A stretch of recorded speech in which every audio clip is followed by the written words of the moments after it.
Bos, review motor saya. Hey, you yang kena tinggal hari tu ah?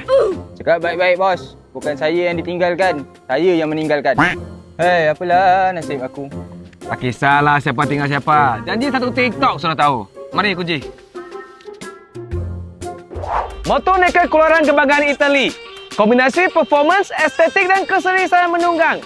Yang memegang gelaran Urban Icon. Ducati Monster 796 guys.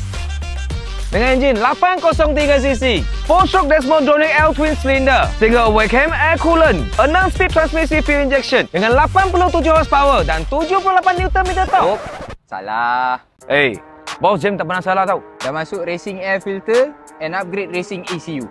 Bos tahu tak? Exhaust saja 8,431 racing full system. 31 pula. Sen tak ada.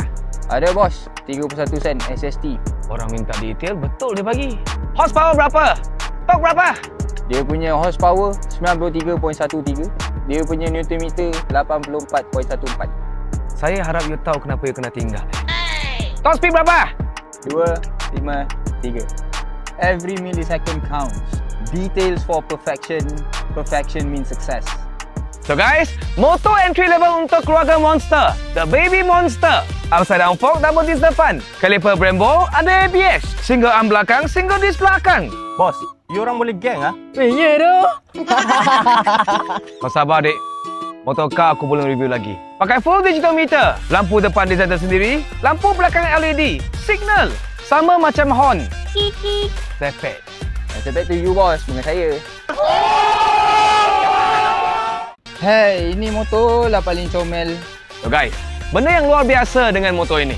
Dah tukar racing handlebar, brake depan, throttle grip, clutch dan level guard. Semua RCB punya. Phone holder TikTok viral. Single seat wajib ada, lepas kena tinggal. Patung gantung. Patung gantung lagi. Mungkin bekas peninggalan X. Dengan twin exhaust Terminoni. Ori ya, bukan replika. Tahulah, RM8,431. Hey, ada 31 sen SST. So guys, inilah bunyi dia.